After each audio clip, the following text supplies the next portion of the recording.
10 leadership lessons every leader can learn from Warren Buffett, done by Gifford Thomas on LinkedIn, and additional commentary by me, Brad Krantz. Thanks for joining me. I think we all know that Warren Buffett has a serious following as a business leader, right? It's easy to understand why this guy is one of the wealthiest people in the world.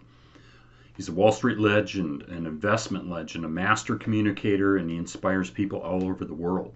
So when Buffett speaks, people listen, according to Robert Locke, who's written extensively about his business success and is in high demand as a speaker on leadership. So here's 10 leadership lessons every leader can learn from Warren Buffett with some additional commentary. Number one, he says, love what you do. How many of us really love what we do, though?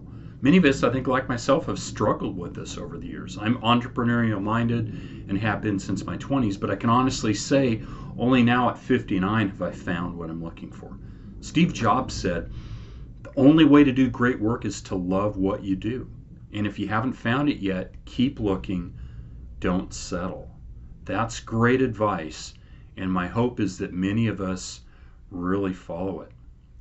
Warren Buffett, in his wisdom, said life is too short to spend time doing something you do not like. There comes a time when you ought to start doing what you want. Take a job that you love, that you will jump out of bed in the morning.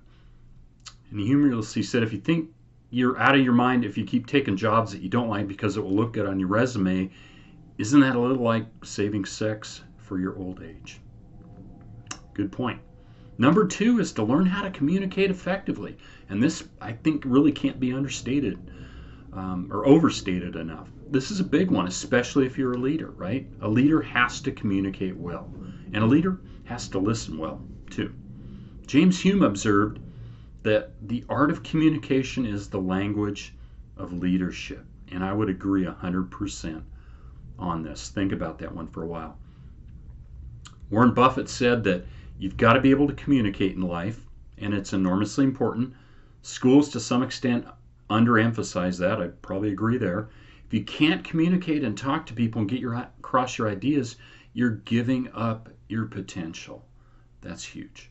Number three, he says, choose your business associates wisely. I'd say don't get in with the wrong people, right? Jenna Bush Hager said, surround yourself with people who can help you grow and who can make you better, right? Warren Buffett said that it's better to hang out with people better than you. Pick out associates whose behavior is better than yours, and you'll drift in that direction, right? My additional thoughts are seek those who can challenge you and help you to grow and stretch as a leader. But this also takes you being a leader who's secure in yourself in order to do this, and many people aren't. Number four, don't micromanage. Shouldn't even have to talk about this, but I think this takes a true leader to be able to get the right people and allow them to do their job or fulfill their role and let them do it. Let's face it, how many of us like to be micromanaged? Always having someone looking over your shoulder or second guessing your decisions. I don't think most of us do. So it's been wisely said, if you micromanage your team, you are toxic to your business. And unfortunately, that is all too true. Warren Buffett just simply said, hire well, manage little. And I like that. He's a man of few words there.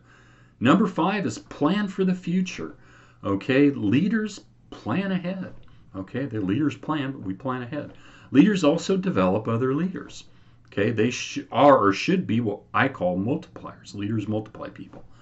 Harvey Firestone stated that the growth and development of people is the highest calling of leadership. And I don't think he could be more right. Managers manage, leaders lead, and they grow other leaders. Warren Buffett said in this relation that the primary job of a board of directors is to see that the right people are running the business and to be sure that the next generation of leaders is identified and ready to take over tomorrow. I think more businesses should pay attention to that. Number six, transparency is highly appreciated. Leaders need to be transparent. Can't say that enough. And what goes with that is also honesty and integrity. The Dalai Lama said a lack of transparency results in distrust and a deep sense of insecurity. And he's right. And Warren Buffett, in being transparent, said if anything, taxes for the lower middle class and maybe even the upper middle class should probably be cut further. But I think that people at the high end people like myself should be paying a lot more in taxes. We have it better than we've ever had it. So agree with them or disagree is being transparent. Number 7, patience is a virtue. It should be anyway. I think people are very rushed and impatient here in the U.S., maybe around the world too. But we need to know success doesn't happen overnight, right? In fact, the price of success, as it's been said, is hard work. Patience is a virtue when there is something worth waiting for. Think about that one. And then Warren Buffett added that no matter how great the talents or efforts, some things just take time. And humorously, he said, you can't produce a baby in 1 month by getting 9 women pregnant. No, you certainly can't. We'll leave that one there. Number 8 is manage your time wisely, right? We got to redeem the time, for it's short. Leaders need to manage their time wisely. That kind of should go without saying. We all know there's only 24 hours in a day. And again, from Steve Jobs, we have, it's only by saying no that you can concentrate on the things that are really important. He's absolutely right. You got to know how to say no.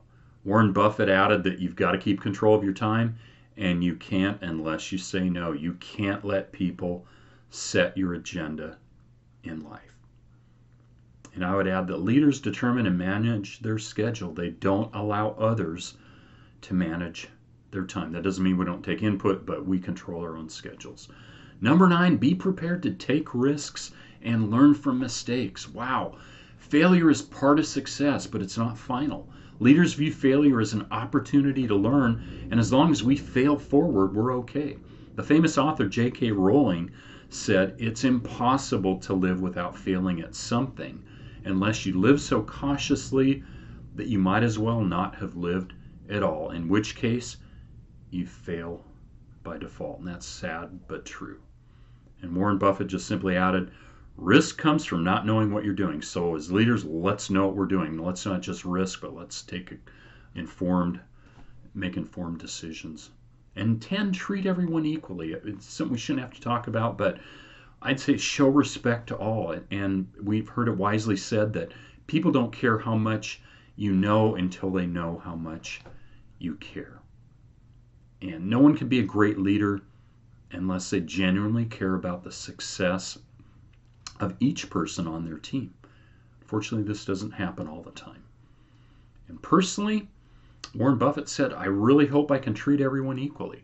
I think I've done a pretty good job so far, but I know I can do better. And that's honesty and showing he cares and he's got room to grow. And I think that's awesome. I hope you enjoyed this segment. If you liked this or got value from it, please hit the subscribe button. I'll provide some contact information for subscribing to my social media sites. Join me next week for a new but old series. We'll be going through John Maxwell's Thinking for a Change. Have a great Wednesday. Bye-bye.